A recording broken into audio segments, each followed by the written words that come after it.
আমার প্রিয় মুসলমান ভাইরা, আমার গভীর মনোযোগ দিয়ে কথাগুলো শ্রবণ করবেন।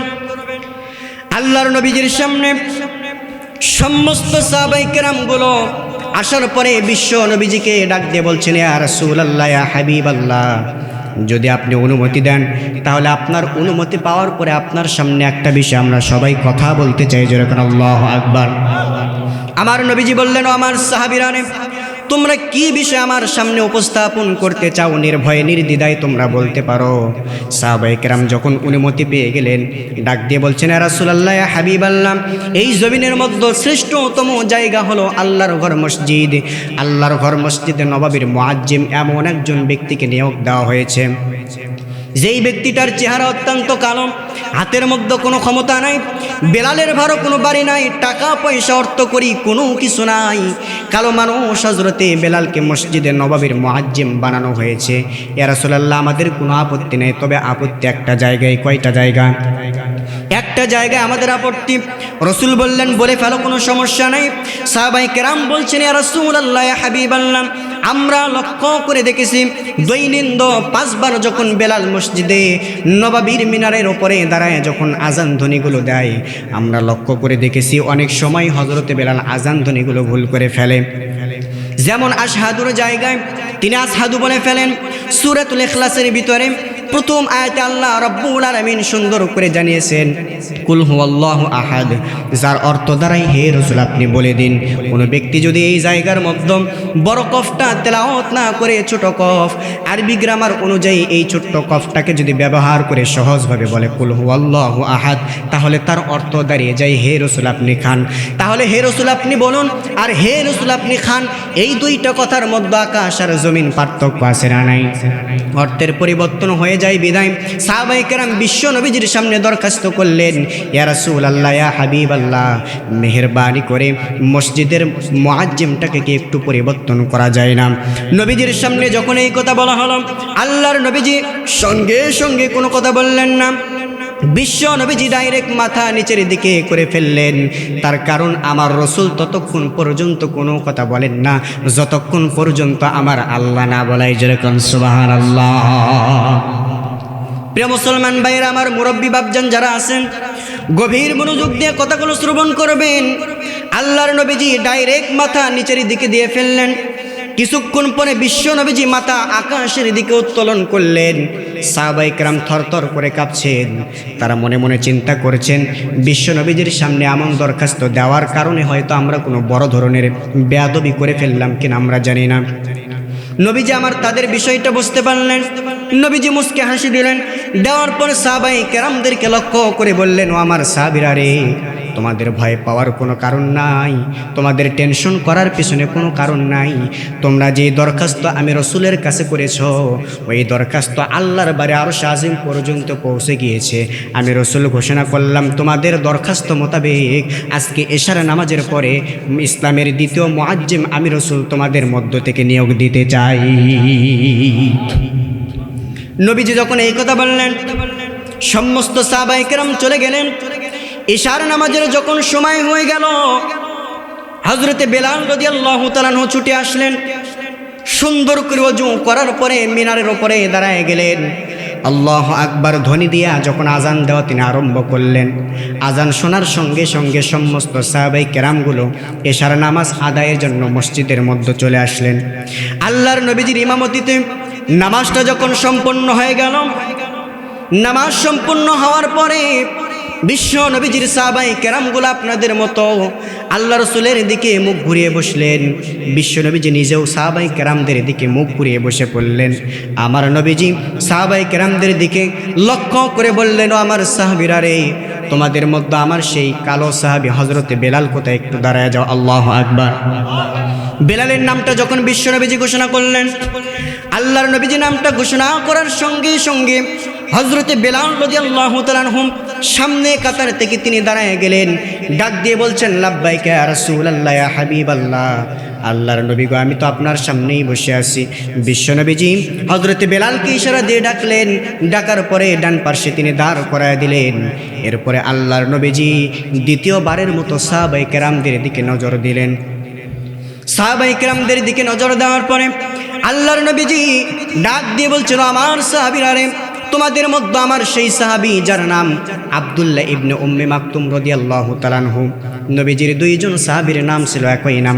একজন সাহাবী ছিলেন অন্ধ মানুষ, এই সাহাবীটার নামও ছিল একই নাম। বিশ্ব নবীজি যখন নাম ঘোষণা করলেন, আব্দুল্লাহ ইবনে উম্মে মাকতুম তুমি কোথায় দাঁড়ায় যাও, ওই সাহাবী বিশ্ব নবীজির এলাম শোনার সঙ্গে সঙ্গে সাহাবীদের বীরের মধ্যে তিনিও দাঁড়ায় গেলেন।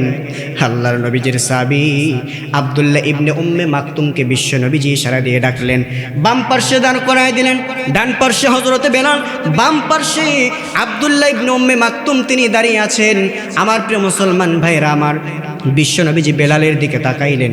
তাকানোর পরে হযরতে বেলালকে ডাক দিয়ে বলছেন, রে বেলাল, ইসলাম গ্রহণ করার কারণে, দিন গ্রহণ করার কারণে তুমি যেই ত্যাগ স্বীকার করেছ, যেই জুলুম আর নির্যাতনের শিকার হয়েছ, ওই ঘটনাটা পৃথিবীর সমস্ত মানুষগুলো ভুলে যেতে পারে, আমার সৃষ্টিকর্তা আল্লাহ এবং আমি তার হাবিব রাসূলুল্লাহ কখনো ভুলতে পারি না। কোন সুবহানাল্লাহ।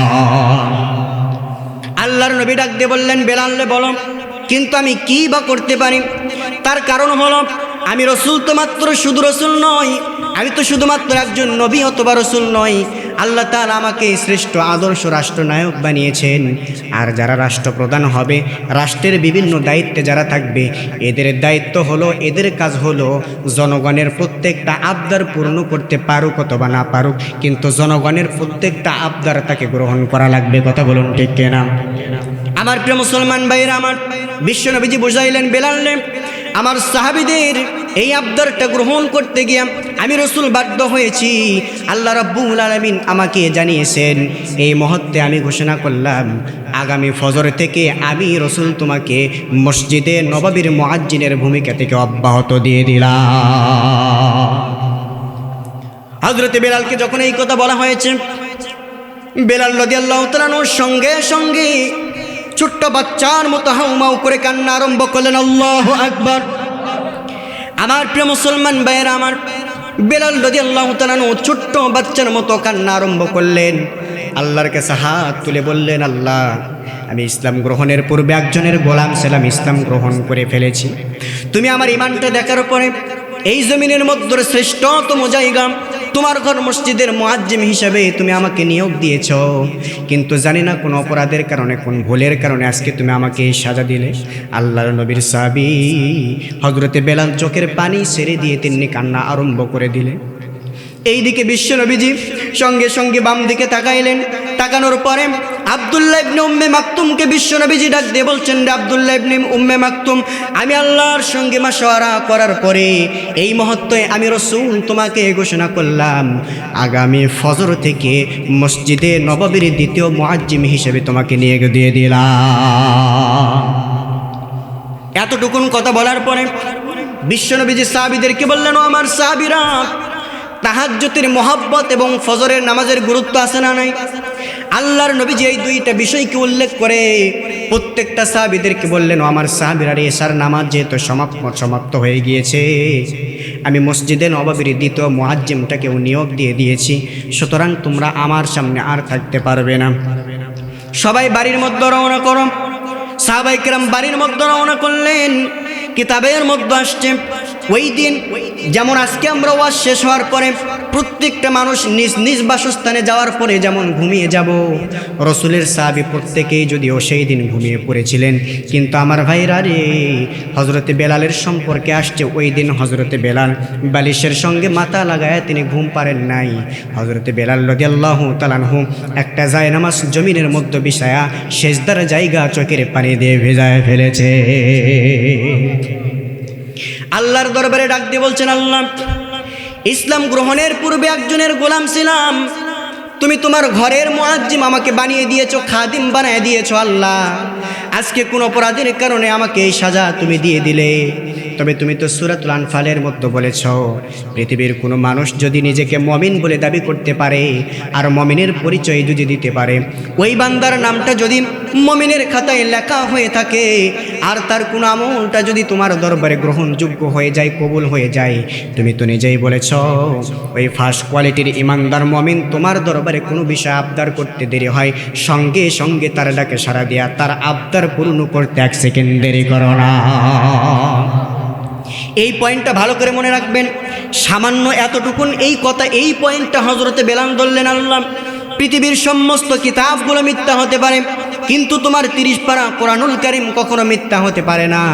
আল্লাহ তুমি তো যেহেতু সূরাতুল আনফালের মধ্যে এই কথা বলেছ, এখন আমি তোমার দরবারে এর সূত্র ধরে তোমার দরবারে বায়না করে বললাম, আল্লাহ ইসলাম গ্রহণ করার পর থেকে না এতদিন পর্যন্ত আমার কোনো আমল যদি তোমার দরবারে গ্রহণযোগ্য হয়ে থাকে, ইমানদার মুমিনের খাতায় যদি আমার নামটা লেখা থাকে, তাহলে তোমার দরবারে দরখাস্ত করে বললাম আগামী ফজর থেকে আবারও তোমার ঘরের মুয়াজ্জিনের ভূমিকা আমি বেলাল পালন করতে চাই। আল্লাহু আকবার।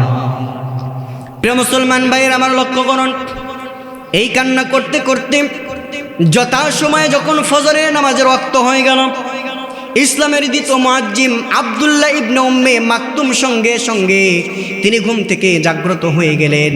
ওযু ইস্তেঞ্জা সারার পরে তিনি সুন্দর করে মসজিদে নববীর দিকে চলে গেলেন, মিনারের ওপরে দাঁড়ায় গেলেন, আল্লাহু আকবার ধ্বনি দিয়ে আযান দেওয়া আরম্ভ করলেন, আসসালাতু খায়রুম মিনান নাওম।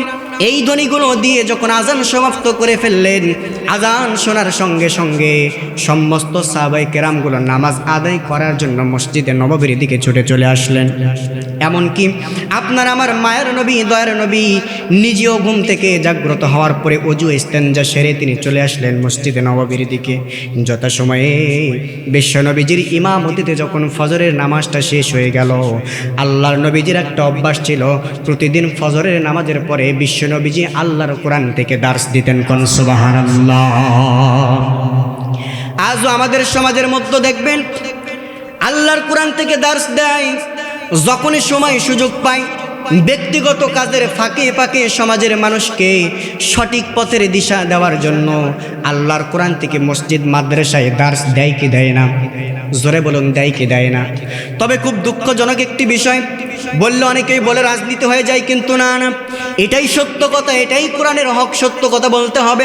আমার প্রিয় ভাইয়েরা, 5 আগস্টের পূর্বে আমরা লক্ষ্য করে দেখেছি আল্লাহর কিছু বান্দা যখন আল্লাহর কোরআন থেকে দার্স দেওয়ার জন্য মসজিদ মাদ্রাসার মধ্যে সমাজের লোকদেরকে নিয়ে যখন তারা বসে যেতেন, এক শ্রেণীর ব্যক্তি এমন ছিল যেই সমস্ত ব্যক্তিগুলো বিনা কারণে বিনা দোষে ওই সমস্ত ব্যক্তিদের হাতের মধ্যে হাত করা পরায়া চার শিকের দেওয়ালের মধ্যে বন্ধু করে তাদের সবাইকে রাজাকার বলে তকমা লাগায় দিত।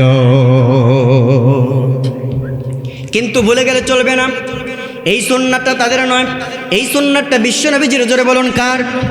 আল্লাহর নবীজির সুন্নাত ছিল বিশ্বনবীজি প্রতিদিন ফজরের নামাজের পরে সাহাবীদেরকে নিয়ে দার্স দিতেন। আল্লাহর নবীজি সেই দিনও কোরআন থেকে দার্স দেওয়া আরম্ভ করলেন। দার্স যখন সমাপ্ত হয়ে গেল, বিশ্বনবীজির সমস্ত সাহাবায়ে কেরাম দার্স সমাপ্ত হওয়ার পরে বাড়ির দিকে রওনা করবেন, কিন্তু মসজিদে নববীর বারান্দার মধ্যে যাওয়ার পরে তারা লক্ষ্য করে পূর্ব দিগন্তে লক্ষ্য করে দেখতে পারলেন দার্স শেষ হওয়ার পরে বাড়িতে যাওয়ার পথে প্রতিদিন পূর্ব দিগন্তে সূর্যের দেখা মিলে, কিন্তু ওই দিন কেন জানি না সূর্যের দেখা নেই। আল্লাহু আকবার। সাহাবায়ে কেরাম কিছু সময় অপেক্ষা করলেন, এরপরেও যখন সূর্যের দেখা পেলেন না, সাহাবায়ে কেরাম বিশ্ব নবীজির সামনে ব্যাগ হয়ে চলে গেলেন। আল্লাহর নবীজিকে ডাক দিয়ে বলছেন, ইয়া রাসূলুল্লাহ, ইয়া হাবিবাল্লাহ, ওগো আল্লাহর নবী। জোরে করে আল্লাহু আকবার। আল্লাহর নবীজির সামনে যাওয়ার পরে ডাক দিয়ে বলছেন, ইয়া রাসূলুল্লাহ, ইয়া হাবিবাল্লাহ, ওগো আল্লাহর নবী, আমরা বাড়ির পথে রওনা করেছি, কিন্তু পূর্ব দিগন্তে তাকায় দেখলাম সূর্যের দেখা আমাদের চোখে মিলল না, কেন এই দৃশ্য হলো আমরা একটু জানতে চাই। আল্লাহর নবীজির সঙ্গে সঙ্গে জায়নামাজ বিছায়া সিজদার মধ্যে পড়ে গেলেন। বিশ্ব নবীজির মনে হয়ে গিয়েছে কিয়ামতের পূর্বে কিছু লক্ষণ দেখা দিবে। এই লক্ষণগুলির ভিতরে বড় বড় যেই সমস্ত লক্ষণগুলি আছে, এই লক্ষণগুলির ভিতরে একটি লক্ষণ হলো সূর্য পূর্ব দিগন্তে উঠবে না, সূর্যটা উঠবে পশ্চিম দিগন্তে, আর এই সূর্যটা পশ্চিম দিগন্তে ওঠার পূর্বে লম্বা সময় পর্যন্ত ডুবান্ত থাকবে। আল্লাহু আকবার। নবীজি আমার সঙ্গে সঙ্গে সিজদার মধ্যে পড়ে গেলেন, আল্লাহকে ডাক দিয়ে বলেন, আল্লাহ, তাহলে আজকে আপনি কি কিয়ামত সংগঠিত করবেন কিনা আমি জানতে চাই। যদিও আপনি জানাই দিয়েছেন হে রাসূল, যতগুলো কিয়ামতের আলামত সম্পর্কে আপনাকে জানানো হয়েছে, এর মধ্যে কোনো একটা আলামত যদি প্রকাশিত হওয়া বাকি থাকে ততদিন পর্যন্ত কিয়ামত হবে না। কিন্তু তারপরেও কেন জানি না আমি আশঙ্কার মধ্যে পড়ে যাচ্ছি, আমি একটু হতাশ হয়ে যাচ্ছি, চিন্তিত হয়ে যাচ্ছি। আল্লাহ আমাদের কোনো ভুল ত্রুটির কারণে, আমাদের কোনো দোয়ার কারণে, আমাদের কোনো অন্য ধরনের কোনো ব্যবহারের কারণে আপনি কি রাগান্বিত হয়ে গিয়েছেন? কিয়ামত কি খুব দ্রুত করতে চান? আল্লাহর নবীজি কান্না আরম্ভ করে দিলেন। এইদিকে আল্লাহ তাআলা আরো আজিমের ভিতরে ফেরেশতা জিবরাইলকে ডাক দিয়ে বলছেন, রে ফেরেশতা জিবরাইল, জোরে কোন আল্লাহু আকবার। আল্লাহ তাআলা ফেরেশতা জিবরাইলকে ডাক দিয়ে বলছেন, রে ফেরেশতা জিবরাইল, জমিনের দিকে তাকায় দেখো, মসজিদে নববীর ভিতরে আমার রাসূল সিজদার মধ্যে পড়ে চোখের পানি ছেড়ে দিয়ে কান্না আরম্ভ করে দিয়েছে। ওই রসুলকে আমি আল্লাহ তাআলা এত পরিমাপ ভালোবাসি, মহব্বত করি। ওই রসুলকে সৃষ্টির লক্ষ্যে আমি আল্লাহ তাআলা আসমান জমিন সৃষ্টি করেছি। শুধু এখানেই শেষ নয় রে ফেরেশতা জিবরাইল, ওই রসুলকে সৃষ্টির পরে আমি আল্লাহ তাআলা রসুলের শরীরের মধ্যে মশা মাছি পর্যন্ত পড়া হারাম আরম্ভ করেছে। আল্লাহ বলছেন মশা মাছি পরে আমি আল্লাহ তাআলা হারাম ঘোষণা করেছি। আর সেই রসুল সেজদার মধ্যে পড়ে চোখের পানি ছেড়ে দিয়ে কান্না করছে। আমি আল্লাহ তাআলার কুদরতি করি যা সহ্য পাই না, যাও তুমি আমার রসুলের কাছে চলে যাও। ফেরেশতা জিবরাইল বিশ্ব নবীজির সামনে চলে আসলেন। আল্লাহর নবীজির কাছে আসার পরে বিশ্ব নবীজিকে সালাম দিয়ে বলছেন, আসসালামু আলাইকুম ইয়া হাবিবাল্লাহ, ইয়া রাসূলুল্লাহ। আপনি আর কান্না করবেন না, সেজদা থেকে মাথা উঠান। বিশ্ব নবীজি সেজদা থেকে মাথা উঠাইলেন। ফেরেশতা জিবরাইল বিশ্ব নবীজির কানে কানে বলা শুরু করে দিলেন, ইয়া রাসূলুল্লাহ, ইয়া হাবিবাল্লাহ, প্রতিদিন আপনার কালো সাহাবী হযরতে বেলাল মসজিদে নববীর মিনারের উপরে দাঁড়ায় আজান ধ্বনিগুলো যখন দেন, বেলাল রাদিয়াল্লাহু তাআলা ইমানদারের দিক থেকে ফার্স্ট কোয়ালিটির ইমানদার মুমিন হওয়ার কারণে তার আজান ধ্বনিগুলো জমিনের মধ্যে সীমাবদ্ধ থাকতো না, সাতম আসমান ভেদ করে আল্লাহর বাড়ি আরশ আজিম পর্যন্ত পৌঁছে যেত। আর আল্লাহ তাআলা বেলালের আজান ধ্বনি শোনার পরে এত পরিমাপ খুশি হয়ে যেতেন, সঙ্গে সঙ্গে পূর্ব দিগন্তে সূর্যকে আলো ছড়ানোর জন্য আল্লাহ পারমিশন দিতেন। কিন্তু আজকে জানি না আপনার কোন যেন সাহাবী মসজিদ নববীর মিনারের উপরে দাঁড়ায় আজান দিয়েছে, যে আজানটা আল্লাহর বাড়ি আরশ আজিম পৌঁছা দূরের কথা, প্রথম আসমান পর্যন্ত পৌঁছে নাই। ও কালমি পাড়ার কাহালুর মুসলমান, আপনাদের কাছে প্রশ্ন করতে চাই, আল্লাহর কোন বান্দা আজান দিয়েছেন আল্লাহ জানে কি জানে না? জোরে আওয়াজ করে বলুন, আল্লাহ জানে কি জানে না? জানার পরও আল্লাহ কেন এই কথা বলাইলেন? তার কারণ হলো আল্লাহ রাব্বুল আলামিন কিয়ামত পর্যন্ত যতগুলো উম্মতে মুহাম্মাদি আসবে, বিশ্বনবীজির যতগুলো উম্মাত আসবে, এই ঘটনার মাধ্যম দিয়া আল্লাহ তাআলা বড় ধরনের একটি শিক্ষা দিতে চায়। আমার প্রিয় মুসলমান ভাইয়েরা, আমার বিশ্বনবী বললেন, ভাই বেলাল, তাহলে বিশ্বনবী বললেন, ভাই জিবরাইল, তাহলে আমি কি করবো এই মুহূর্তে? আল্লাহর নবীজির কথার উত্তরে হযরত জিবরাইল সঙ্গে সঙ্গে ডাক দিয়ে বলছেন, ইয়া রাসূলুল্লাহ, ইয়া হাবিবাল্লাহ, যতক্ষণ পর্যন্ত সেই কালো সাহাবী আপনার হযরতে বেলাল মসজিদে নববীর মিনারের উপরে দাঁড়ায় আজান ধ্বনি না দিবে, ততক্ষণ পর্যন্ত সূর্য উঠবে না। প্রয়োজনে কিয়ামত সংঘটিত হওয়া সম্ভব হবে। কোন আল্লাহু আকবার। আল্লাহর নবীজি কথা শোনার পরে আর একটা সেকেন্ড তিনি দেরি করলেন না, সঙ্গে সঙ্গে হযরতে বেলালকে ডাক দিয়ে বললেন, আমার বেলাল কোথায়? হযরতে বেলাল রাদিয়াল্লাহু তাআলা আনহু সাহাবীদের ভিড়ের মধ্যে তিনি কান্না করতে করতে বিশ্ব নবীজিকে ডাক দিয়ে বলছেন, লাব্বাইকা ইয়া রাসূলুল্লাহ, লাব্বাইকা ইয়া হাবিবাল্লাহ। ওগো আল্লাহর নবী, আমি বেশি একটা দূরে নাই, আমি তো আপনার সামনেই আসি। কোন আল্লাহু আকবার। আল্লাহর নবীজি সঙ্গে সঙ্গে হযরতে বেলালকে বুকের সঙ্গে জড়িয়ে ধরলেন। ওই বেলালের কপালের মধ্যে বরকতি ঠোঁট দিয়ে একটি চুমা খাইয়ে দিলেন, যেরকম সুবহানাল্লাহ। আল্লাহর নবীজি বেলালের কপালের মধ্যে চুমু দিয়ে দিলেন। বেলালকে তার বরকতি শরীর দিয়ে তিনি আলিঙ্গন করে নিলেন, চাপায়া ধরলেন, তিনি মোলাকাত করলেন। আর বেলালকে ডাক দিয়ে বলছেন, রে বেলাল, এই মুহূর্তে চলে যা, আর একটা সেকেন্ড দেরি করা চলবে না। আল্লাহু আকবার ধ্বনিতে তুই আজান দেওয়া আরম্ভ করে দে। আল্লাহ জানিয়েছেন, যতক্ষণ পর্যন্ত তুমি কালো মানুষ বেলাল মসজিদে নববীর মিনারের উপরে দাঁড়ায় আজান ধ্বনি না দিবে, কিয়ামত সংঘটিত হওয়া সম্ভব হবে, পূর্ব দিগন্তে সূর্য উদিত হওয়া কখনো সম্ভব হবে না।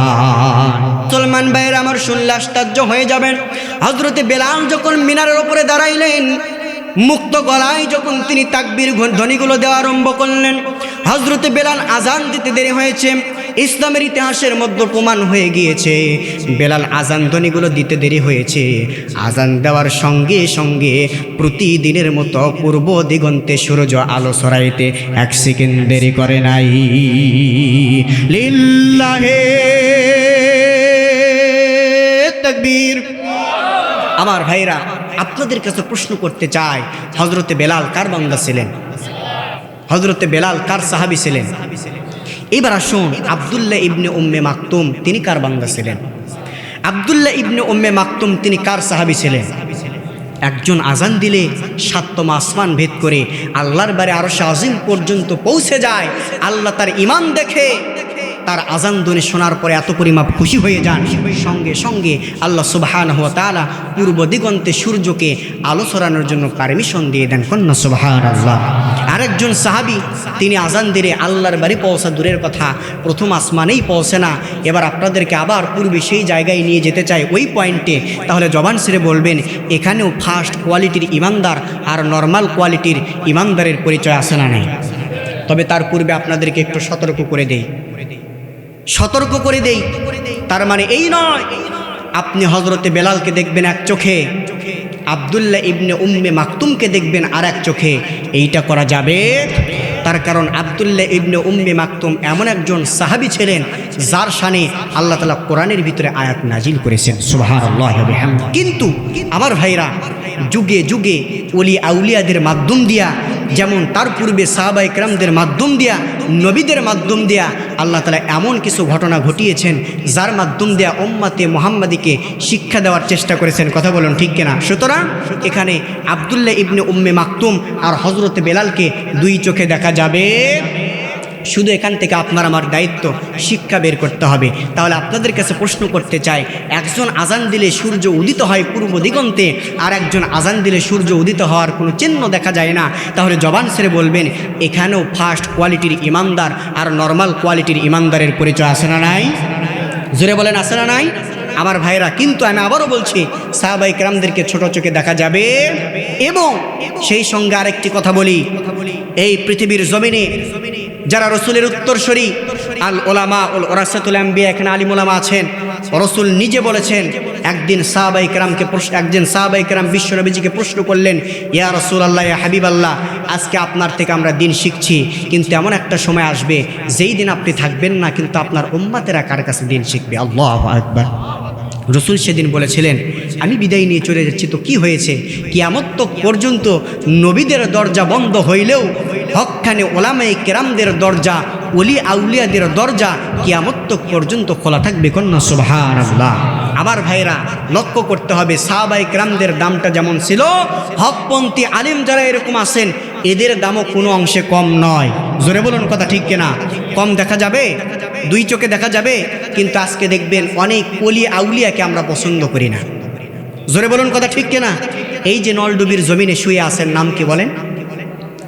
বলেন বলেন বলেন, নাম কি বলেন? মুকাররম কালিমি, যিনি অত্যন্ত পছন্দ করে সম্ভবত আপনাদের এই গ্রামটার নামও রেখেছিলেন কার্মিপাড়া, ঠিক না?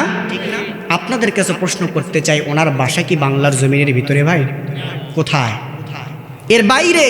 কিন্তু উনি বাংলার জমিনে আসছেন, নলডুবির জমিনে আসছেন। কেন আসছেন? কি দরকার ছিল তার? কেন তিনি পরিবার ছাড়লেন? কেন তিনি নিজের সমাজকে ত্যাগ করলেন?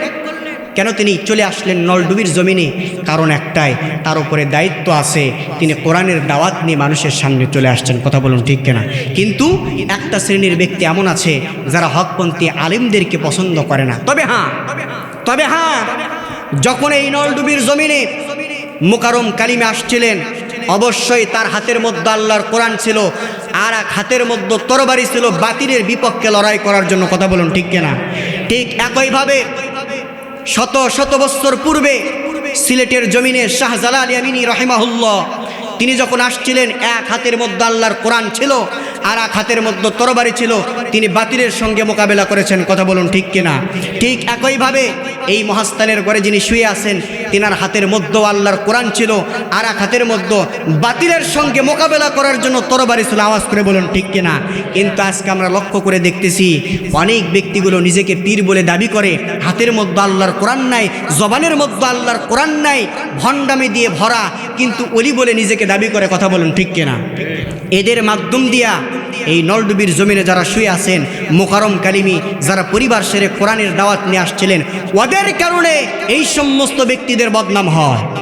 ওদের কারণে সুলতান সাহেবদের মতো ব্যক্তিদের বদনাম হয়, শাহজালাল ইয়ামিনী রহিমাহুল্লাহর মতো ব্যক্তিদের বদনাম হয়। যারা বলুন কথা ঠিক কিনা? আমার ভাইরা, শাহজালাল ইয়ামিনী রহিমাহুল্লাহ, সুলতান সাহেব, মোকারম কালিমি, তাদের সঙ্গে আমাদের কোনো বিরোধ নাই, মতো পার্থক্য নাই। নিঃসন্দেহ তারা খাটে আল্লাহর ওলি ছিলেন। কথা বলুন ঠিক কিনা?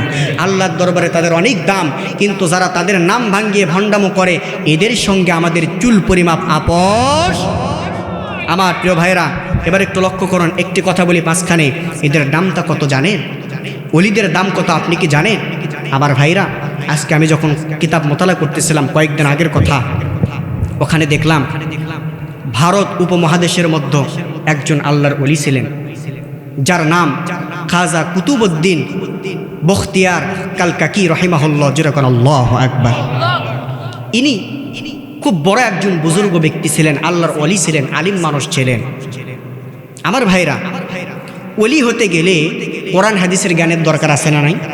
কয়েকটা সাবজেক্ট বিষয়ে, এখানে আলিম উলামা আছেন, কয়েকটা সাবজেক্ট কয়েকটা বিষয়ে তার মধ্যে জ্ঞান থাকা লাগবে। যদি থাকে সে সঠিক ওলি বলে বিবেচিত হবে, যদি না থাকে ওলি বলে বিবেচিত হবে কার দরবারে? আল্লাহর দরবারে বিবেচিত হবে।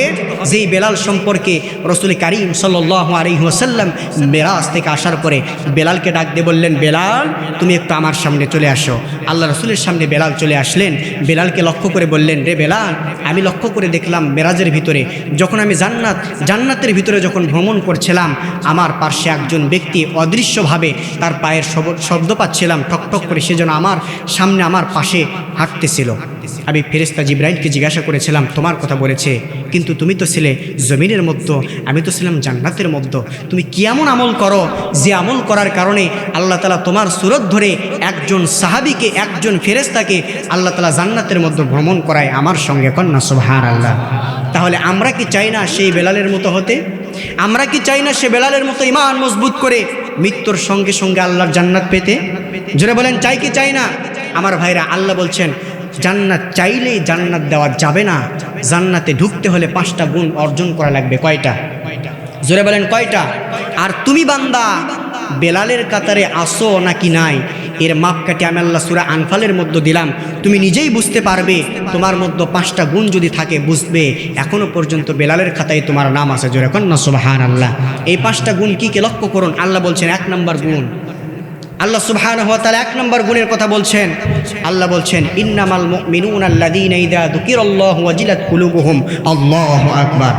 আল্লাহ বলছেন, যখন কোনো বান্দার সামনে আল্লাহর কোরআন থেকে যখন তেলাওয়াত করা হবে, কোরআন থেকে যখন কথা বলা হবে, রে পৃথিবীর মানুষ, তোমার সামনে যদি আল্লাহর কোরআন থেকে কথা বলা হয়, অন্তরের মধ্যে আল্লাহর কথা শোনার পরে যদি প্রকম্পন সৃষ্টি হয়, ভয় সৃষ্টি হয়, বুঝতে হবে এখনও তোমার ভাগ্য ভালো, তোমার নামটা মুমিনের খাতায় যিনি রেখেছেন তিনি কে? 2 নম্বর গুণ আল্লাহ বলছেন, ওয়াইদা তুলিয়াত আলাইহিম আয়াতুহু যাদাতুহুম ঈমানা। যেরকম আল্লাহু আকবার। আল্লাহ বলছেন, ওই যে প্রকম্পন অন্তরের মধ্যে সৃষ্টি হয়ে শুধু ক্ষান্ত হবে না, প্রকম্পন সৃষ্টি হবে, এর পাশাপাশি পূর্বে তোমার ঈমানটা যতটুকুন ছিল তার থেকে বৃদ্ধি পাবে। তার মানে পূর্বে তুমি নামাজ পড়তে না, কিন্তু কোরআনের কথা শোনার পরে, আল্লাহর দ্বীনের কথা শোনার পরে, আল্লাহর ভয়াবহ আযাবের কথা, জাহান্নামের কথা শোনার পরে, জান্নাতের আশায় জাহান্নামের ভয়ে তুমি যদি ফিরে আসতে পারো, আর তোমার মধ্যে যদি পরিবর্তন আসে, পরিবর্তনটা এরকম, তুমি নামাজ পড়তে না, কোরআন শোনার পরে অন্তরের মধ্যে কম্পন সৃষ্টি হয়েছে, তুমি নামাজি হয়েছো, আগে জাকাত ফরজ ছিল, জাকাত দাও নাই, কোরআনের কথা শোনার পরে আল্লাহর ভয় সৃষ্টি হয়েছে, জাকাত দিয়েছ, এরকম যদি তোমার ভিতরে পরিবর্তন আসে, বুঝতে হবে মুমিনের খাতায় যিনি নাম রেখে দিয়েছেন এখনো তিনি কে? জোরে বলুন, তিনি কে? আমার ভাইরা, এই জন্য আমি বলি আল্লাহর কোরআন তো এমন একটি কিতাব, যেই কিতাবের কাছে শুধুমাত্র মুসলমান নয়, বিধর্মী যারা ছিলেন এই সমস্ত ব্যক্তিগুলো আল্লাহর কোরআন গ্রহণ করবে না, শুধু দেখবে এই আশা করে আল্লাহর কোরআনের কাছে আসছে। কিন্তু একটা পর্যায়ে বিশ্বনবীজির আদর্শের কাছে হার মেনে আল্লাহর কোরআনের কাছে মাথা নত করে কালেমা পড়ে মুসলমান হয়েছেন। আর এমন মুসলমান হয়েছেন, এমন ইমানটা বৃদ্ধি পেয়েছে, ইমান একদিকে গোটা পৃথিবী, একদিকে তাকে অপার করা হয়েছে, পৃথিবীকে লাত্তি মেরেছেন, কিন্তু আল্লাহর দিন থেকে চুল পরিমাপ পিছু পাহন নাই। কন্যা আল্লাহু আকবার। আমার প্রিয় ভাইরা আমার, তার কারণ কোরআন এমন একটি আকর্ষণ, এইটা হচ্ছে চুম্বকের মতো। কুষ্টি পাথরের কথা আপনারা শোনেন নাই? আমরা শুনেছি ওই পাথরের কাছে নাকি লোহা নিয়ে গেলে কি হয়, কিন্তু এটা বৈজ্ঞানিক কোনো কথা নয়, কাল্পনিক। এইটাই যদি হতো সবাই কিন্তু বড়লোক হয়ে যেত আমাদের আগেই, ঠিক না? এটা শুধু কাল্পনিক কথা। কিন্তু কেবলমাত্র কুষ্টি পাথর একটা বিধানকে বলা যায়, বিধানের নাম কি? এই কোরআনের কাছে ইসলাম গ্রহণ করব না, দিন গ্রহণ করব না, কোরআন মেনে নিব না নিয়াত করে এসেছেন, কিন্তু কোরআনের আকর্ষণে আকর্ষণ হয়ে কালেমা পড়ে মুসলমান হয়েছেন, বাড়ি ছেড়েছেন, ঘর ছেড়েছেন, জায়গা জমি ছেড়ে দিয়েছেন, এমনকি উলঙ্গ পর্যন্ত হয়েছেন, কিন্তু আল্লাহর দিন থেকে চুল পরিমাপ পিছু পা হন নাই। আওয়াজ তুলে কন্যা আল্লাহু আকবার। এই মহত্বই এমনই একজন ব্যক্তির কথা আমার মনে পড়ে গেল। এই দুইটা পয়েন্টকে সামনে রেখে এই ঘটনার মাধ্যমে আপনাদের সামনে বলতে চাই। আমার প্রিয় ভাইরা, দেখেন আল্লাহর কোরআন যে একটি আকর্ষণ, তার বাস্তব প্রমাণ দেখুন। প্রিয় ভাইরা আমার, আল্লাহ রসুলের একজন সাহাবী, যেই সাহাবীটা ইসলাম গ্রহণ করার পূর্বে তার নাম ছিল আব্দুল উজ্জা। কি নাম বললাম? আব্দুল উজ্জা। উজ্জা ছিল তাদের একটা দেবের নাম, যার নামের অর্থ দাঁড়ায় উজ্জার গোলাম। এখন আপনারা আওয়াজ করে বলবেন, আমরা কার গোলাম? সবাই হাতটা উঁচু করে আল্লাহকে সাক্ষী রেখে আল্লাহকে দেখায় দেন, আমরা কার গোলাম? জোরে বলুন, কার গোলাম? আমার ভাইরা, আমরা পৃথিবীর কোনো মানুষের গোলাম নয়, কোনো মূর্তির গোলাম নয়, একমাত্র আল্লাহর গোলাম। জোরে বলুন, কথা ঠিক কিনা? প্রিয় ভাইরা আমার, এই সাহাবী, খুব মনোযোগ, এই সাহাবী তিনি শুনতে পেরেছেন আব্দুল্লাহর পুত্র মুহাম্মদ আল্লাহর কোরআন থেকে এমনভাবে মানুষকে দাওয়াত দেয়, যেই মানুষগুলো কোরআন গ্রহণ করবে না বলে নিয়াত করে চলে যায়, কিন্তু এক পর্যায়ে কোরআনের ভিতরে কি যেন এমন একটা আকর্ষণ আছে, আকর্ষণে আকর্ষিত হয়ে কালেমা পড়ে মুসলমান হয়ে রসুলের সাহাবী হয়ে দরবার থেকে ফিরে আসে। কোন সুবহানাল্লাহ। উনি চিন্তা করছেন, এমনও কোনো বস্তু, এমনও কোনো কিতাব কি জমিনের মধ্যে থাকতে পারে? উনি তখন তার ভিতরে কৌতূহল জাগলো, ইচ্ছা জাগলো যে আমি একটু দেখতে চাই সে আব্দুল্লাহর পুত্র মুহাম্মাদই বা কে, আর সে যে কোরআন থেকে দাওয়াত দেয় কোরআনটাই বা কেমন, আমি একটু দেখতে চাই। এই আশা করে, এই নিয়াত করে তিনি চলে গেলেন চুপি চুপি বিশ্বনবীজির দরবারে। সুবহানাল্লাহ পড়বেন না? অমুসলিম, যার নাম আব্দুল উজ্জা, উজ্জার গোলাম, এই সাহাবীটা ইসলাম গ্রহণ করার পূর্বে আব্দুল উজ্জা এই দৃশ্য দেখার জন্য চলে গেলেন। আমার ভাইরা, যাবার পরে তিনি দূর থেকে লক্ষ্য করলেন আল্লাহর নবীজির চেহারার দিকে। আগে চেহারা দেখার পরে তার মধ্যে পরিবর্তন চলে আসলেন। তিনি সঙ্গে সঙ্গে বললেন, আহারে, এই জমিনের মধ্যে যেই ব্যক্তিকে এই মুহূর্তেই দেখলাম, এই ব্যক্তির মতো এত সুন্দর চেহারা ব্যক্তি আর জমিনের মধ্যে দ্বিতীয় কোনোটা দেখি। নিঃসন্দেহ এত সুন্দর চেহারার মানুষ কখনো মিথ্যা কথা বলতে পারে, কখনো ছলচাতুরি করতে পারে, কখনো ওয়াদা নষ্ট করতে পারে? কিচ্ছু করতে পারে না। নিঃসন্দেহ সে যেটা বলবে অবশ্যই সত্য। সুবহানাল্লাহ ওয়া বিহামদিহি। তিনি বললেন, আমাকে আরও ভালো করে লক্ষ্য করতে হবে, যাচাই করতে হবে। এক পর্যায়ে তিনি চলে গেলেন। আল্লাহ রাসূল সাল্লাল্লাহু আলাইহি ওয়াসাল্লাম ওই সময় আল্লাহর কোরআন থেকে দার্স দিচ্ছিলেন, সাহাবায়ে কেরামদেরকে কোরআন বোঝাচ্ছিলেন, কোরআনের বাণীগুলো শোনায়া দিচ্ছিলেন, তার উপরে যা নাজিল হয়েছে তিনি সেগুলো বর্ণনা করে সাহাবায়ে কেরামদের মধ্যে শোনায়া দিচ্ছিলেন। এমন তো অবস্থায় আব্দুল উজ্জা এই সাহাবীটা আর স্থির থাকতে পারলেন না। বিশ্বনবীজির চেহারা দেখার পরে, বিশ্বনবীজির ব্যবহার দেখার পরে, আল্লাহ রসুলের জবান থেকে কোরআনের কথাগুলো শ্রবণ করার সঙ্গে সঙ্গে তিনি পাগল পারা হয়ে, সংক্ষিপ্ত করে বলছি, একটা পর্যায়ে বিশ্বনবীজির কাছে চলে গেলেন, আল্লাহ রসুলের হাতে হাত রেখে কালেমা পড়ে মুসলমান হয়ে গেলেন। কন্যা সুবহানাল্লাহ। আমার প্রিয় মুসলমান ভাইয়ের, আমার এই ঘটনাটা গভীর মনোযোগ দিয়ে শ্রবণ করবেন। আব্দুল্লাহ রাদিয়াল্লাহু তাআলা আনহু তিনি ইসলাম গ্রহণ করার পূর্বে তার নাম ছিল আব্দুল উজ্জা। এই ব্যক্তি যখন বিশ্ব নবীজির হাত ধরে কালেমা পড়ে যখন মুসলমান হয়ে গেলেন, কালেমা পড়ে মুসলমান হওয়ার সঙ্গে সঙ্গে বিশ্ব নবীজি ডাক দিয়ে বললেন, আব্দুল উজ্জা রে, তোমার নামের অর্থ হলো উজ্জার গোলাম। কিন্তু কোনো মুমিন মুসলমান পৃথিবীর কোনো মূর্তির গোলাম হতে পারে না, কেবলমাত্র একজন মুসলমান গোলাম হবে, যার তিনি কে? আল্লাহর নবীজি বললেন, ইসলাম গ্রহণ করার পরে এই নামটা তোমার জন্য মানানসই নয়। আল্লাহর নবীজি সঙ্গে সঙ্গে তার নাম পরিবর্তন করে নামটা রেখে দিলেন আব্দুল্লাহ। যেই নামের অর্থ দাঁড়ায়, আব্দুল্লাহ শব্দের অর্থ হলো আল্লাহর গোলাম। কার গোলাম? আব্দুল্লাহ। এই নামটা বিশ্ব নবীজি রেখে দিলেন। আব্দুল্লাহ নামটা রাখার পরে আল্লাহর নবীজি আব্দুল্লাহকে ডাক দিয়ে বললেন, রে আব্দুল্লাহ, এই মুহূর্তে আমি রাসূল তোমাকে ঘোষণা করলাম, মক্কার অবস্থা খুব একটা ভালো নয়, এখানে তুমি থাকতে পারবে না। তুমি যে দিন গ্রহণ করেছ এই কথা যদি আবু জাহেল, আবু লাহাব, উতবা, সাইবা, ওয়ালিদ বিন মুগিরাগুলো জানতে পারে, ইসলামের চূড়ান্ত দুশমনগুলো এই ঘটনা যদি বুঝতে পারে, যদি জানতে পারে, তাহলে তোমাকে পিটিয়ে জমিন থেকে বিদায় করে দেবে, তোমাকে হত্যা করবে। এই মুহূর্তে আমি রাসূল তোমাকে বললাম তুমি আমার দরবার ত্যাগ করে গোপনে চলে যাও। আব্দুল্লাহ রাদিয়াল্লাহু তাআলা আনহু ইসলাম গ্রহণ করার পরে আল্লাহর নবীজির আদেশ পাওয়ার পরে তিনি বাড়ির মধ্যে রওনা করলেন। কিন্তু এই সাহাবিটার বাবা জমিনের মধ্যে জীবিত ছিল না। এই সাহাবিটা যখন জন্মগ্রহণ করেছে ছোট্ট মানুষ, ওই সময় তার বাবা পৃথিবীর জমিন থেকে বিদায় নিয়ে চলে গেছে। আজকে আমরা এখানে যারা বসে আছি বলুন তো, আমাদের ভিতরে অনেকের বাবা জমিন থেকে বিদায় নিয়েছে কি নাই? নাই। আমার ভাইরা রে, বাবার যে কত দাম, বাবার যে কত গুণ। বাবা হলো বট বৃক্ষের মতো, যার বাবা এখনো পর্যন্ত মাথা উপরে জীবিত আছেন, ছায়া হয়ে আছেন আমার ভাইয়েরা রে। আর যার বাবা জমিন থেকে বিদায় নিয়ে চলে গেছেন, কেবলমাত্র ওই ব্যক্তি বাবার মর্যাদা বোঝে। কথা বলুন ঠিক কিনা? এই আব্দুল্লাহ রাদিয়াল্লাহু তাআলা আনহু ছোট্টবেলায় তার বাবাকে তিনি হারিয়ে ফেলেছেন। চাচার কাছে লালিত পালিত হয়েছেন। চাচা তার দেখাশোনা করে, উনি চাচার সংসারগুলো সামলান। আমার ভাইরা, চাচা তাকে খুব শখ করে আদর করে কিছু সম্পদ দিয়েছিলেন। আব্দুল্লাহ রাদিয়াল্লাহু তাআলা আনহু গোপনে গোপনে ইসলাম গ্রহণ করে বাড়ির মধ্যে রওনা করেছেন। কিন্তু তার চাচা আসলে একজন মুশরিক, তিনি তখন কালেমা পড়ে মুসলমান হন নাই। আব্দুল্লাহ রাদিয়াল্লাহু তাআলা আনহু বাড়ির মধ্যে আসার সঙ্গে সঙ্গে তার চাচা গোপন সূত্রে জানতে পারলেন তার ভাতিজা আব্দুল্লাহ রাদিয়াল্লাহু তাআলা আনহু বিশ্ব নবীজির হাত ধরে কালেমা পড়ে মুসলমান হয়েছে। কোন সুবহানাল্লাহ। এই ঘটনা যখন তিনি জানতে পারলেন, অত্যন্ত রাগান্বিত হয়ে গেলেন। পরের দিন সকালবেলা হযরতে আব্দুল্লাহকে রুমের মধ্যে ডাকলেন। ডাকার পরে আব্দুল্লাহকে লক্ষ্য করে বললেন, রে আব্দুল্লাহ, আমি তোমার চাচা গোপন সূত্রে জানতে পারলাম যে আব্দুল্লাহর পুত্র মুহাম্মাদের বিরোধিতা আমরা করি, যে কোরআনের বিরুদ্ধে আমরা বিরুদ্ধ আচরণ করি। আমি জানতে পারলাম, শুনতে পারলাম তুমি নাকি গোপনে গোপনে রাতের আধারে সেই কোরআনটা মেনে নিয়েছ। আব্দুল্লাহর পুত্র মুহাম্মাদের হাত ধরে কালিমা পড়ে তুমি মুসলমান হয়েছ। এই কথা যখন চাচা বললেন, সঙ্গে সঙ্গে ভাতিজার ইমানটা কেমন ছিল দেখুন। ওয়াইদা তুলিয়াত আলাইহিম আয়াতুহু যাদাতুহুম ঈমানা। আমার প্রিয় মুসলমান ভাইয়ের আমার খুব গভীরভাবে লক্ষ্য করুন, তার ইমানটা এমনভাবে মজবুত হয়ে গিয়েছে। সঙ্গে সঙ্গে চাচার কথা মুখ থেকে না ফুরাইতে তিনি ডাক দিয়ে বলছেন, চাচা, পূর্ব দিগন্তে সূর্য যেমন ওঠে, সন্ধ্যাবেলায় পশ্চিম দিগন্তে যেমন অস্ত যায়, এইটা যেমন সত্য, তার থেকে দ্বিগুণ পরিমাপ সত্য। আমি মুহাম্মদুর রাসূলুল্লাহ সাল্লাল্লাহু আলাইহি ওয়াসাল্লামের হাত ধরে কালেমা পড়ে মুসলমান হয়েছি। সুবহানাল্লাহ।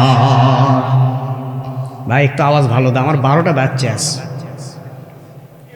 আমার প্রিয় মুসলমান ভাইরা আমার, গভীর লক্ষ্য করুন। হযরত আব্দুল্লাহ রাদিয়াল্লাহু তাআলা আনহু ইমানটা এতই মজবুত ছিল, চাচার সামনে যখন তিনি প্রকাশ করে দিলেন, এর মধ্যে আর কোনো সন্দেহ আছে নাকি? চাচা সঙ্গে সঙ্গে আরও রাগান্বিত হয়ে গেলেন। ভাতিজাকে ডাক দিয়ে বললেন, রে ভাতিজা, এই মুহূর্তে আমি তোমাকে বললাম আব্দুল্লাহর পুত্র মুহাম্মাদের কালেমা তুমি ছেড়ে দাও। যেরকম নাউজুবিল্লাহ। আব্দুল্লাহ রাদিয়াল্লাহু তাআলা আনহু সঙ্গে সঙ্গে ডাক দিয়ে বললেন, চাচা, আমি যেই কালেমার মালা গলার মধ্যে পরিধান করেছি, এই কালেমা ছাড়ার মতো কালেমা নয়। আমি এই কালেমা কখনোই আর আমি ছাড়তে পারবো না। চাচা ডাক দিয়ে বলতেছেন, রে ভাতিজা, তুমি যদি কালেমা না ছাড়ো তাহলে তোমার উপরে কি জুলুম আর নির্যাতন আসতে পারে তুমি কি ধারণা করতে পারো? আব্দুল্লাহ রাদিয়াল্লাহু তাআলা বলছেন, চাচা, কি জুলুম আর নির্যাতন আসতে পারে এইটা একটু আমি আপনার মুখ থেকে শুনতে চাই। চাচা ডাক দিয়ে বলতেছেন, ভাতিজারে, আগামী 24 ঘন্টা তোমাকে ওয়ার্নিং দিয়ে দিলাম। এই 24টা ঘন্টার ভিতরে মুহাম্মাদের কালেমা যদি তুমি না ছাড়তে পারো, আগামীকাল সকালবেলা তোমাকে আমি নির্যাতনের শিকার বানায় ফেলব। আব্দুল্লাহ রাদিয়াল্লাহু তাআলা বললেন, চাচমিয়া গো, আমাকে সময় দেওয়ার কোনো কারণ নাই, সময় নষ্ট করার কোনো কারণ নাই। আমি যদি 24 ঘন্টা পরে কালেমা না সারি তাহলে আপনি কি জুলুম করবেন সেইটা বলুন। চাচা ডাক দিয়ে বলতেছেন, তাহলে তুই কি কালেমা সারবি না? উনি বলতেছেন 24 ঘন্টা পরেও নয়, কিয়ামত হয়ে যাবে, কালেমা আমি ছাড়তে পারবো না। চাচা ডাক দিয়ে বলতেছেন, ভাতিজারে এইটা কি তোর সিদ্ধান্ত? উনি বললেন, হ্যাঁ এইটাই আমার ফাইনাল সিদ্ধান্ত। চাচা ডাক দিয়ে বললেন, কালেমা গ্রহণ করা তোর জন্য অপরাধ হয়ে গিয়েছে, আর তুই যদি সে অপরাধের যদি তুই ভুল স্বীকার না করিস, কালেমা যদি ছেড়ে তুই না দিস, এই মুহূর্তেই ঘোষণা করলাম তোর কাছে আমার দেওয়া যে সমস্ত সম্পদগুলো আছে সমস্ত সম্পদগুলো আমাকে ফিরায় দিতে হবে। নাউজুবিল্লাহ। হযরতে আব্দুল্লাহ রাদিয়াল্লাহু তাআলা বললেন, চাচা দিন গ্রহণ করা, আল্লাহর কোরআন মেনে নেওয়া, ইসলাম গ্রহণ করা, কালিমার মালা গ্রহণ করা, এইটা যদি আপনার কাছে যদি দোষের কিছু হয়ে যায়, অপরাধের যদি কিছু হয়ে যায়, তাহলে এই মুহূর্তেই বললাম আল্লাহর কোরআনটা আমি বুকের ভিতরে ধারণ করেছি, আল্লাহর কোরআনের জন্য এই মুহূর্তেই আপনার দেওয়া সমস্ত সম্পদগুলো আপনার কাছে ফিরায় দিলাম। এই কথা বলে আব্দুল্লাহ রাদিয়াল্লাহু তাআলার সামনে অগ্রসর হওয়া আরম্ভ করলেন। চাচা পিছন থেকে ডাক দিলেন, ডাক দেওয়ার পরে বলতেছেন, ভাতিজা তুমি একটু দাঁড়ায় যাও। আব্দুল্লাহ রাদিয়াল্লাহু তাআলা বললেন, চাচা আপনি আবার আমার কাছে কি বলতে চান? চাচা বলতেছে, আব্দুল্লাহ রে, শুধুমাত্র উট দুম্বা সম্পদগুলো ফেরায় দিলে হবে না, তুই তোর নিজের শরীরের দিকে তাকায় দেখ, যেই সমস্ত জামা কাপড়গুলো পরিধান করে আছিস এই জামা কাপড়গুলো আমার পয়সায় কিনা। এইবার আব্দুল্লাহ বললেন, চাচা তাহলে আপনি কি বলতেছেন খোলাসা করে বলে ফেলুন। হযরতে আব্দুল্লাহর কথার উত্তরে চাচা ডাক দিয়ে বলতেছেন, আব্দুল্লাহ রে, যেহেতু তুই দিন গ্রহণ করেছিস, দিন থেকে পিছপা হবি না, তোর কাছ থেকে সব সম্পদ যেমন নিয়েছি এই মুহূর্তে আমার টাকায় কিনা তোর শরীরের সমস্ত কাপড়গুলো আমি খুলে নিতে চাই। জোরে কর নাউজুবিল্লাহ।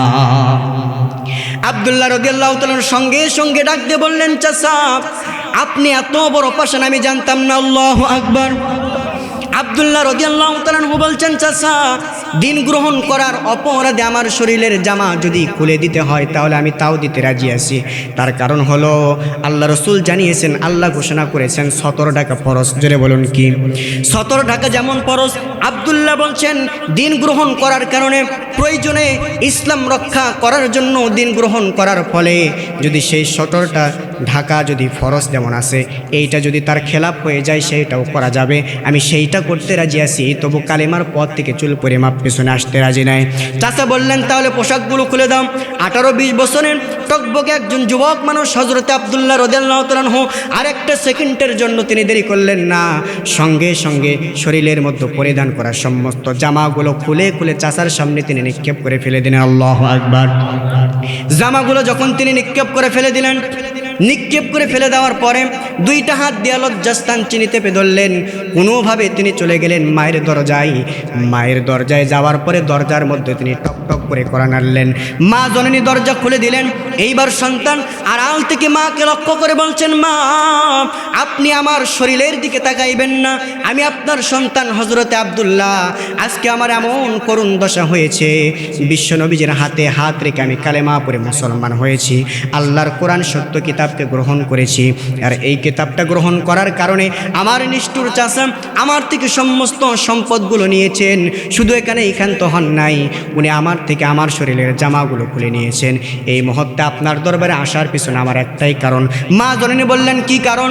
এইবার সন্তান আব্দুল্লাহ চোখের পানি ছেড়ে দিয়ে বলছেন, মা এই মুহূর্তে আমি আর এই ভূখণ্ডের মধ্যে থাকতে চাই না, আমি বিশ্বনবীজির দরবারে চলে যেতে চাই।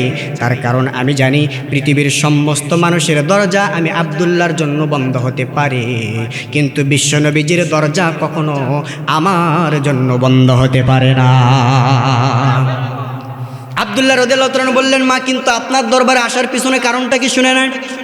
মা আপনার রুমের মধ্যে যদি আমি আপনার সন্তান আমার ইজ্জত ঢাকার মতো যদি কোনো কাপড়ের টুকরা থাকে মেহেরবানি করে আমাকে দিয়ে দেন। মা জননী সন্তানের কথাটা শোনার পরে চোখের পানি ছেড়ে দিয়ে তিনি কান্না আরম্ভ করলেন।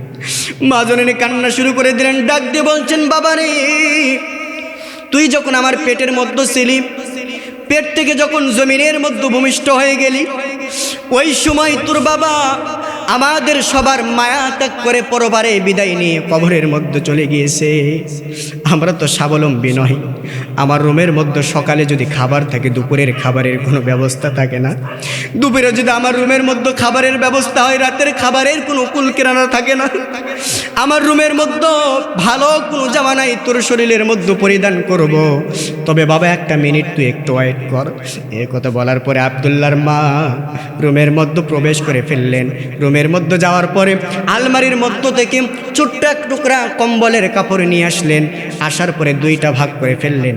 একটা ভাগ মা জননীর কাছে রেখে দিলেন, আরেকটি ছোট্ট টুকরা তিনি তার সন্তান আব্দুল্লাহর হাতের মধ্যে উঠায় দিলেন। আব্দুল্লাহ রাদিয়াল্লাহু তাআলা আনহু ওই টুকরাটা হাতের মধ্যে পাওয়ার সঙ্গে সঙ্গে তিনি তার লজ্জাস্থান ঢেকে ফেললেন। ঢাকার পরে তিনি হাঁটি হাঁটি পা পা করে বিশ্বনবীজির দরবারে তিনি রওনা করলেন। আল্লাহর নবীজির দরজার সামনে যাওয়ার পরে তিনি সালাম দিয়ে ফেললেন। সালাম দেওয়ার পরে তিনি দরজার মধ্যে কোরআন আনলেন। নবীজি আমার দরজা খুলে দিলেন। আল্লাহর নবীজি দরজা খুলে দেওয়ার পরে লক্ষ্য করে দেখলেন 18-20 বছরের একজন যুবক, তার শরীরের মধ্যে কোনো জামা নাই, কোনো পোশাক নাই, কোনো হালে তার লজ্জাস্থান ঢেকে রেখেছেন ছোট্ট একটা কাপড়ের টুকরা দিয়া। বিশ্বনবীজি ডাক দিয়ে বললেন, ওহে যুবক তুমি কে? এইবার আব্দুল্লাহ রাদিয়াল্লাহু তাআলা আনহু চোখের পানি ছেড়ে দিয়া হাউমাউ করে কান্না করতে করতে বিশ্বনবীজিকে ডাক দিয়ে বলছেন, ইয়া রাসূলুল্লাহ, ইয়া হাবিবাল্লাহ, আপনি একটু ভালো করে মনে করুন, গত 2 দিন আগে আমি আব্দুল্লাহ রাতের বেলায় আপনার হাতে হাত রেখে কালেমা পড়ে মুসলমান হয়েছি। আমার বাবা মৃত্যুবরণ করেছে, চাচার কাছে লালিত পালিত হয়েছি। আমি যখন বাড়ির মধ্যে রওনা করেছি, চাচা যখন জানতে পেরেছেন আমি কালেমা পড়ে মুসলমান হয়েছি, আমার চাচা নিষ্ঠুর চাচা আমার কাছ থেকে সমস্ত সম্পদগুলো ছিনায় নিয়েছেন।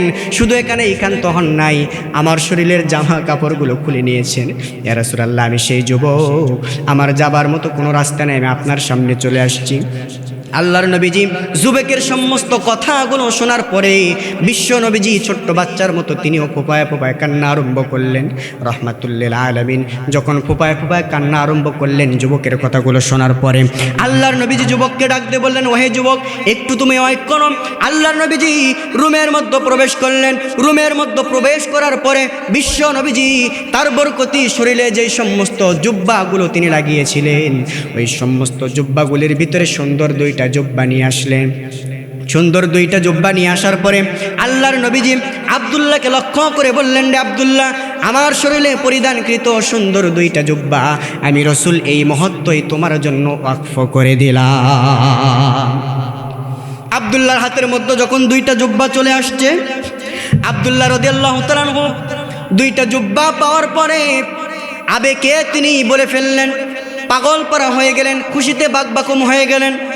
এইবার তিনি আনন্দ চিত্রে ডাক দিয়ে মক্কার কাফেরদের লক্ষ্য করে বলছেন, রে মক্কার কাফেরেরা, ইসলাম গ্রহণ করার কারণে তোরা আমার শরীরের জামা কাপড়গুলো খুলে নিয়েছিস। কে বলেছে আমার শরীরে পরিধান করার মতো কোনো জামা নাই? আজকে তোরা লক্ষ্য করে দেখ, যে ব্যক্তিকে সৃষ্টি না করলে আমার আল্লাহ তাআলা আসমান বানাইতেন না, জমিনটা সুন্দর করে সাজাইতেন না।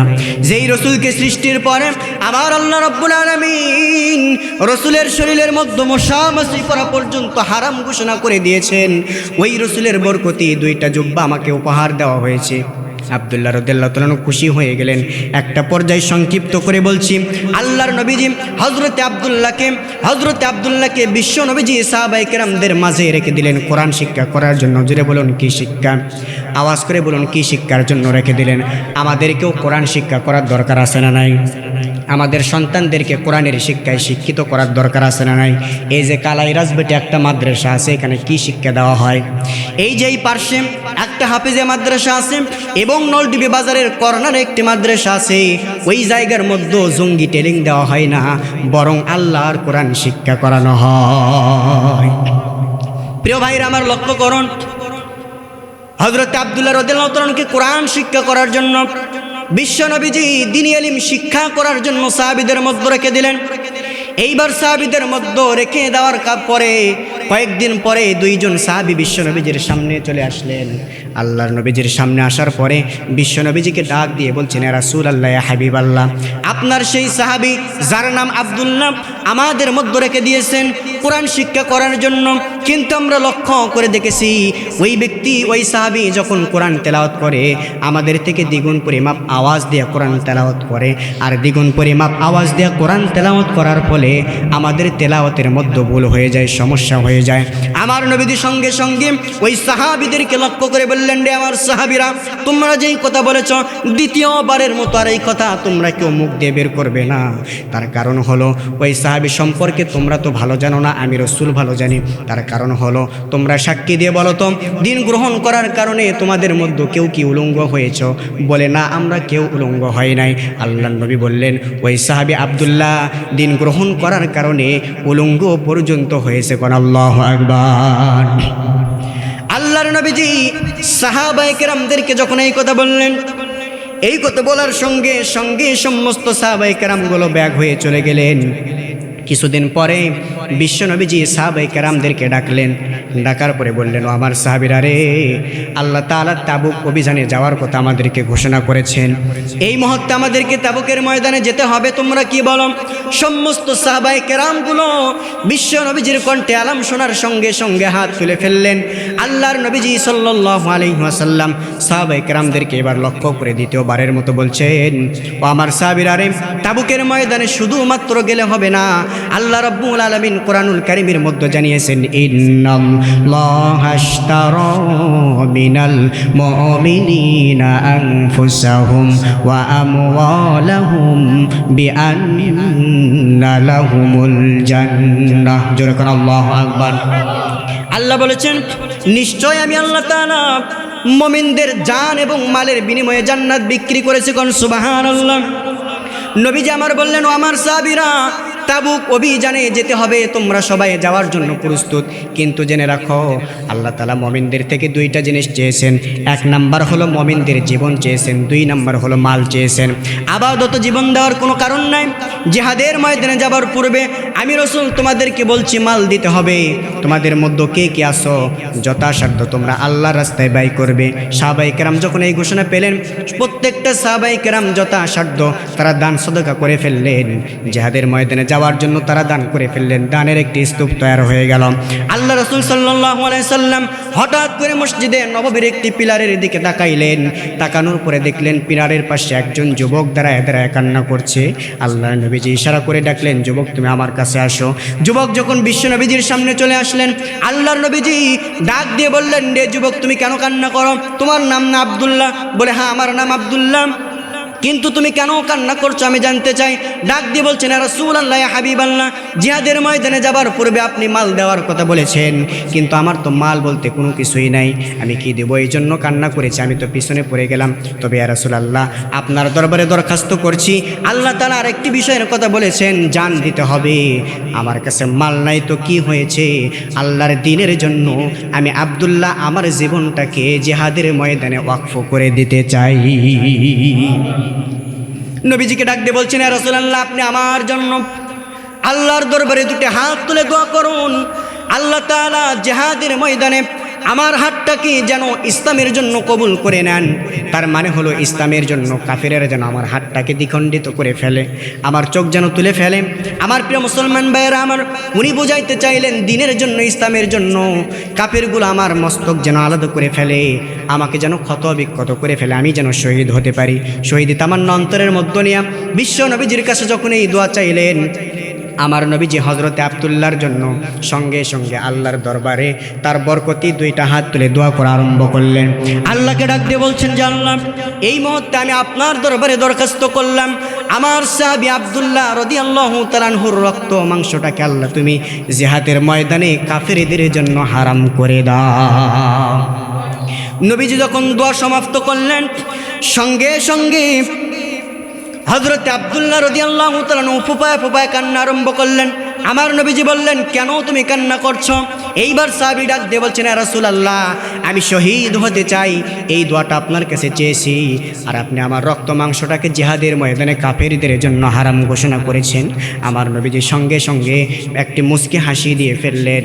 হাসি দেওয়ার পরে ডাক দিয়ে বলছেন, রে আব্দুল্লাহ, আমি রসুল ঘোষণা করলাম যে অন্তরের মধ্যে শাহাদতের চিন্তা চেতনা থাকবে, যার অন্তরে থাকবে, ওই ব্যক্তি যদি জিহাদের ময়দানে মৃত্যুবরণ না করতে পারে, শহীদ যদি না হতে পারে, জ্বরের ঘরেও যদি মৃত্যুবরণ করে, আমার আল্লাহ কাল কিয়ামতের ময়দানে শহীদদের কাতারে তাকে দাঁড় করায়া দিবে। এই কথা বলার পরে বিশ্বনবীজি সংক্ষিপ্ত কথা সাহাবায়ে কেরামদেরকে নিয়ে জিহাদের ময়দানে রওনা করলেন। আমার প্রিয় মুসলমান ভাইরা, আমার লক্ষ্য করুন, জিহাদের ময়দানে যাবার পরে এক পর্যায়ে যখন জিহাদ শেষ হয়ে গেল, আমার ভাইরা রে, সমস্ত সাহাবায়ে কেরামগুলো ফিরে চলে আসলেন। ওই সাহাবী হযরতে আব্দুল্লাহ, তিনি শহীদ হতে পারলেন না, বিশ্বনবীজির দরবারে চলে আসলেন। কয়েকদিন পরে একজন সাহাবী বিশ্বনবীজির কাছে একটা দৌড় মারলেন। আল্লাহর নবীজিকে ডাক দিয়ে বলছেন, ইয়া রাসূলুল্লাহ, একটা সংবাদ নিয়ে আপনার দরবারে উপস্থিত হয়েছি। নবীজি আমার ডাক দিয়ে বললেন, কি সংবাদ নিয়ে উপস্থিত হয়েছ? এইবার সাহাবী ডাক দিয়ে বলছেন, ইয়া রাসূলুল্লাহ, ইয়া হাবিবাল্লাহ, দিন গ্রহণ করার কারণে যে সাহাবী উলঙ্গ হয়েছিল, কোরআন শিক্ষার জন্য আমাদের মাঝে রেখে দিয়েছিলেন, ওই সাহাবীটা জ্বরের ঘরে কাতরাচ্ছে, কোন আল্লাহু আকবার, হয়তো মৃত্যুবরণ করবে এমন অবস্থা। ইয়া রাসূলুল্লাহ, আপনি তার দরবারে চলে যান, আপনি তার কাছে চলে যান, তাকে দেখে আসুন শেষবারের মতো। আল্লাহর নবী যাবেন এমন তো অবস্থায় কিতাবের মধ্যে আসছে। আমার প্রিয় মুসলমান ভাইরা, আরেকজন সাহাবী বিশ্বনবীজির সামনে হাঁপাইতে হাঁপাইতে, দৌড়াইতে দৌড়াইতে বিশ্বনবীজির সামনে হাজির হয়ে গেলেন। আল্লাহর নবীজিকে ডাক দিয়ে বলছেন, ইয়া রাসূলুল্লাহ, ইয়া হাবিবাল্লাহ, হযরতে আব্দুল্লাহ আর জমিনের মধ্যে জীবিত নাই, কিছুক্ষণ পূর্বে জমিন থেকে বিদায় নিয়ে চলে গেছে। যখন আল্লাহু আকবার, নবীজি যখন আমার তার মৃত্যুর কথা শুনলেন, মৃত্যুর কথা শোনার সঙ্গে সঙ্গে আল্লাহর নবীজি চোখের পানি ছেড়ে দিয়ে কান্না শুরু করলেন। তাড়াহুড়া করে ওই সাহাবীর কাছে যখন বিশ্ব নবীজি চলে গেলেন, যাওয়ার পরে দেখা গেল সাহাবীর তো কোনো বাড়ি নাই, ছোট্ট একটা কুটকুরে ঘর। ওই সাহাবীকে বাড়ির উঠানের মধ্যে শোয়া রাখা হয়েছে। আল্লাহর নবীজি সাহাবীর কাছে চলে গেলেন। যাওয়ার পরে অন্যান্য সাহাবীদেরকে লক্ষ্য করে বললেন, রে আমার সাহাবীরা, কাল বিলম্ব করা যাবে না। তার কারণ হলো, কালমি পাড়ার মুসলমান মনে রাখবেন, 3টা জায়গায় কখনো কাল বিলম্ব করা যাবে না। এর মধ্যে একটা জায়গা হলো, মানুষ যখন জমিন থেকে বিদায় নিয়ে কবর দেশে চলে যাবে, ওই ব্যক্তিকে দাফন কাফন করতে কাল বিলম্ব করা যাবে। নবীজি আমার বললেন, কাল বিলম্ব করা যাবে না, দাফন কাফনের ব্যবস্থা করো। আব্দুল্লাহর গোসল সম্পন্ন করা হলো। আল্লাহর নবীজি জানাজার ময়দানে চলে গেলেন। জানাজার নামাজটা যখন শেষ হয়ে গেল, বিশ্ব নবীজি এইবার সাহাবীদেরকে বললেন, আব্দুল্লাহর লাশটাকে কোথায় দাফন করা হবে?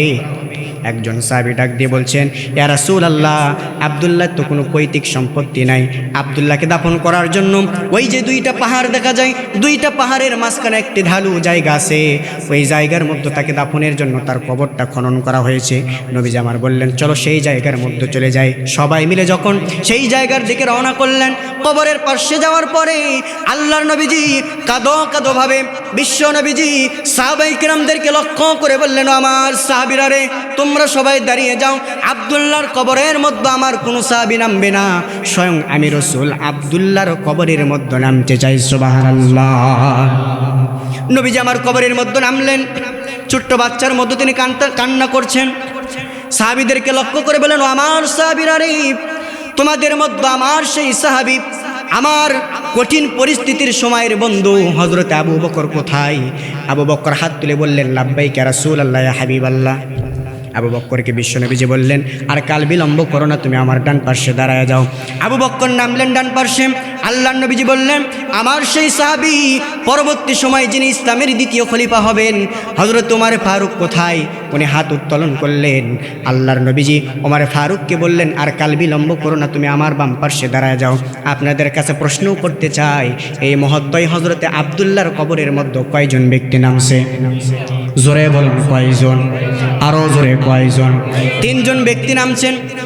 একজন ব্যক্তি যিনি এমন ব্যক্তি যাকে সৃষ্টি না করলে আল্লাহ কোনো কিছু সৃষ্টি করতেন না, কাল কিয়ামতের ময়দানে যার সুপারিশ ছাড়া জান্নাতের মধ্যে কেউ প্রবেশ করতে পারবে না। আমার প্রিয় ভাইয়েরা, আমার বিশ্বনবীজি নিজে নামছেন তার বরকতি শরীর না কবরের মধ্যে।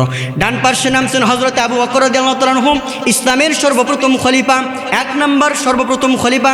2 নম্বর হযরত ওমর ফারুক রাদিয়াল্লাহু তাআলা আনহু, তিনি বিশ্বনবীজির বাম পাশে নেমে গেছেন। এই মুহূর্তে আব্দুল্লাহর কবরের মধ্যে পৃথিবীর শ্রেষ্ঠ 3 জন ব্যক্তি নেমে আসেন। আল্লাহর নবীজি সঙ্গে সঙ্গে কবরের উপরে থাকা সমস্ত সাহাবীদেরকে লক্ষ্য করে কান্না করে বলছেন, রে আমার সাহাবীরা রে, এই মুহূর্তেই তোমরা আব্দুল্লাহর লাশটাকে আমি রাসূলের হাতের মধ্যে উঠায় দাও। আব্দুল্লাহর লাশটাকে বিশ্ব নবীজির হাতের মধ্যে উঠায় দেওয়া হলো। আল্লাহর নবীজি জোরে কোন আল্লাহু আকবার। আল্লাহর নবীজি ইতিমের মতো 2টা হাত সামনে বাড়ায় দিলেন আব্দুল্লাহর লাশটাকে রিসিভ করার জন্য। সাহাবায়ে কেরাম বিশ্ব নবীজির হাতে লাশটা উঠায় দিল। আবু বকর ওমর তারাও 2টা হাত বাড়ায় দিলেন। লাশটাকে যখন রিসিভ করে ফেললেন তেনারা 3 জন, বিশ্ব নবীজি লাশটাকে দাফন করলেন, কবরের মধ্যে শোয়ায় দিলেন। এরপরে আবু বকর ধীরে ধীরে কবর থেকে উঠে গেলেন। উমারে ফারুক নিজেও কবর থেকে উঠলেন, বিশ্ব নবীজি নিজেও কবর থেকে উঠলেন। কবরের উপরে ওঠার পরে আল্লাহর নবীজি আল্লাহর দরবারে দাফন কাফন সম্পন্ন করার পরে 2টা হাত তুলে বলছেন আল্লাহ, জোরে করে আল্লাহু আকবার। আল্লাহর নবীজি 2টা হাত তুলে বললেন, আল্লাহ, এই মুহূর্তেই তোমার দরবারে দরখাস্ত করে বললাম, আজকে সকাল থেকে নিয়ে এতক্ষণ পর্যন্ত আমি আমার সাহাবী আব্দুল্লাহর প্রতি রাজি এবং খুশি ছিলাম। মেহেরবানি করে আল্লাহ তুমিও আমার সাহাবী আব্দুল্লাহর প্রতি রাজি খুশি হয়ে যাও। আমার প্রিয় ভাইরা, আমার শেষ প্রান্তরে এইবার সাহাবায়ে কেরামদের মধ্যে একজন সাহাবী বললেন, ইয়া রাসূলুল্লাহ, একটা কথা বলতে চাই। নবীজি বললেন, কি বলবে বলে ফেলো। ডাক দিয়ে বলছেন, আব্দুল্লাহ তো তার সারা জীবনের চিন্তা চেতনা ছিল আলা লাহুল খালকু ওয়াল আম, সৃষ্টি যার আইন চলবে তার, অর্থাৎ হলো এই জমিনের মধ্যে আল্লাহর দিন প্রতিষ্ঠার জন্য তিনি চিন্তা চেতনা করতেন। এই চিন্তা চেতনা করতে গিয়ে তিনি শাহাদাতের চিন্তা করতেন। আল্লাহ নবীজিকে বললেন, ইয়া রাসূলুল্লাহ, কিন্তু জিহাদের ময়দানে আব্দুল্লাহ তো শহীদ হতে পারে নাই, যেহেতু আপনি বলেছিলেন যদি কোনো ব্যক্তি জিহাদের ময়দানে কোরআনটাকে বিজয় করার জন্য, দ্বীনের জন্য শহীদ হয়ে যায়, ওই ব্যক্তিকে কাল কিয়ামতের ময়দানে আমার আল্লাহ দেখার সঙ্গে সঙ্গে বিনা হিসাবে জান্নাতে ঢোকায় দিবে। এই জান্নাতের আশা করতে গিয়ে তিনি শাহাদাতের চিন্তা চেতনা করতেন। ইয়া রাসূলুল্লাহ, ইয়া হাবিবাল্লাহ, কিন্তু জিহাদের ময়দানে তিনি তো শহীদ হতে পারেন নাই, তাহলে আব্দুল্লাহ কি শহীদদের মর্যাদা পাবে কিনা আমরা জানতে চাই। আমার নবীজি বললেন, রে আমার সাহাবীরা, তোমরা কি শোনো নাই, আমি রাসূল ঘোষণা করেছিলাম যে অন্তরের মধ্যে শাহাদাতের চিন্তা চেতনা থাকে না, ওই ব্যক্তি কখনো মুমিন হতে পারে না। ওর অন্তরের মধ্যে নিফাকি মুনাফিকি আছে, কথা বলুন ঠিক কিনা। কিন্তু আমি রাসূল বলেছিলাম, যার অন্তরের মধ্যে শাহাদাতের চিন্তা চেতনা থাকবে, ওই ব্যক্তি যদি জিহাদের ময়দানে শহীদ না হতে পারে, জ্বরের ঘরে যদি মৃত্যুবরণ করে, যদি ঘুমের ঘরেও তার মৃত্যু হয়ে যায়, শাহাদাতের চিন্তা অন্তরের মধ্যে থাকার কারণে কাল কিয়ামতের ময়দানে আমার আল্লাহ শহীদদের কাতারে তাকে দাঁড় করায় দিবে। আব্দুল্লাহ যদিও শহীদ হতে পারে নাই, জিহাদের ময়দানে মৃত্যুবরণ করতে পারে নাই, শাহাদাতের চিন্তা অন্তরের মধ্যে থাকার কারণে জ্বরের ঘরে মৃত্যুবরণ করেছে, তো কি হয়েছে? আমি রাসূল ঘোষণা করলাম আমার পাক জবানে, কাল কিয়ামতের ময়দানে তোমরা দেখবে ওই শহীদদের কাতারে আমার আল্লাহ আব্দুল্লাহকে দাঁড় করায়া দিবে। মরতেই হবে যখন শহীদি মরণ দিও আমাকে, মরতেই হবে যখন শহীদি মরণ দিও আমাকে, রোগে শোগে মরণ দিও না প্রভু, বিপদে মুসিবতে নিও না প্রভু, এমন মরণ দিও চোখ বুঝলেই যেন দেখি তোমায়, মরতেই হবে যখন শহীদি মরণ দিও আমাকে, মরতেই হবে যখন শহীদি মরণ দিও আমাকে। লিল্লাহে